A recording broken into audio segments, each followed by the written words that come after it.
Trill, thank you so much for 11 months. And hey, listen, you don't always have to be around. Just popping by once in a while, that counts. The Ink Slicer says, yo, Ruze, happy anniversary to the real leader of Armis. Yeah, I guess I am kind of the real leader of Armis, if you think about it. I'm pretty cool, whatever. Thank you. Thank you for the soup. Unfortunately, I got to be VOD gang today, but I wanted to ask, since you never came off as a weeb / VTuber fan, who or what made you discover it, and why'd you take that leap?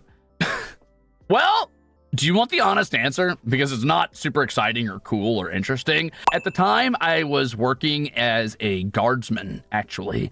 Specifically, I watched the scrying orbs at a Billard's. And I basically just watched the orbs there. I was a cameraman. And I was really bored at work all the time. And frankly, I didn't care to pay that close of attention to the scrying orb.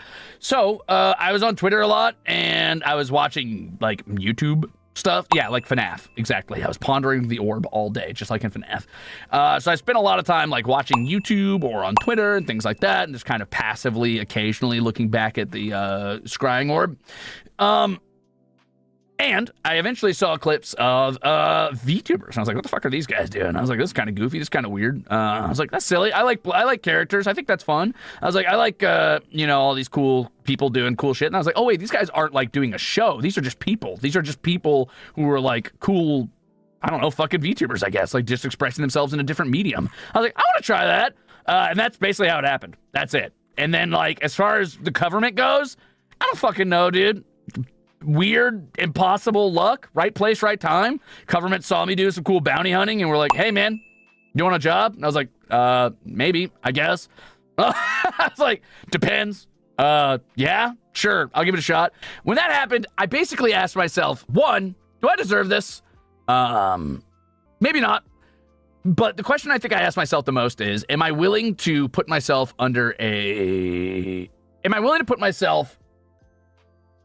okay, I say this with love. Let me say this with love. Let me carefully word what I say here, because I don't want to like act like I don't appreciate the position I'm in, especially since we're here in the anniversary, and I am excited to be here, and I'm looking back, and this is a happy moment. Despite all of my cantankerous bullshit, I am happy to be here. I'm happy to like, I don't know, to be around such a cool community that kind of like somehow fostered themselves around me. Good job for you guys, I guess. But typically, I have not been the most fond of corporations or companies or being under a corporate umbrella. So when the government was like, hey, man, you want to be part of the government? I was like, And I took a big, long look into a deep, dark, truthful mirror. I took a lot of 3 a.m. walks for like 3 or 4 days, as long as I was willing to kind of like keep them on red, basically. And then I was like, if I don't do this, I'm like, there's a chance I hate this. There's a chance I absolutely despise this. It's the worst experience of my life. But if I don't do it, I will forever kick myself in the ass, just because I was afraid of either not liking it or not being good enough or not fitting in with that world. I will kick myself in the ass forever, because it might have been the best experience I ever had. And there was like, it's either I don't do it and I hate myself forever for what could have been, and I'll never have that answer, or I do it, and I love it, or if I do hate it, at least I had the answer, right? I had the answer, and there is no answer I'm not willing to have, right? There's no truth that is too dark for me in this scenario, so I'm like, dude, I need to know. I need to know, and I think most of what was holding me back was worrying that I wouldn't fit in with idol culture or with holo, like cover as a whole, I guess. I think I found an okay place here. I think it's honestly, it's honed me in a way that I did not expect.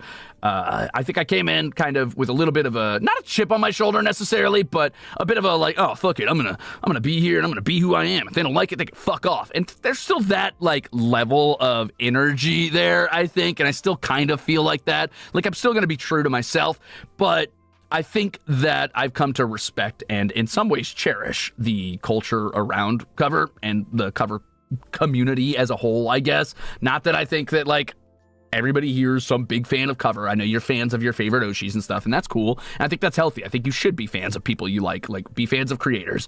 But I've come to like everybody here, I think. I like management.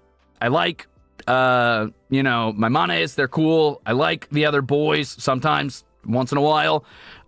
It's been a positive experience. So, yeah, that's how it happened. It was complete happenstance. It was an accident, and I almost, frankly, I almost said no.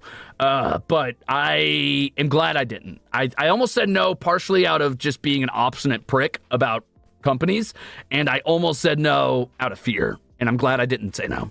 Hope to see you around much longer. Keep on being a menace. Thank you. Thank you, Layla. A year is a long time. It's been a really wild journey. It feels longer sometimes. I'm glad to be here. I'm glad for the people who put me here and held me up as pillars to put me where I am today. I don't think I'd be here without all the support I've received. So, you know, thank you.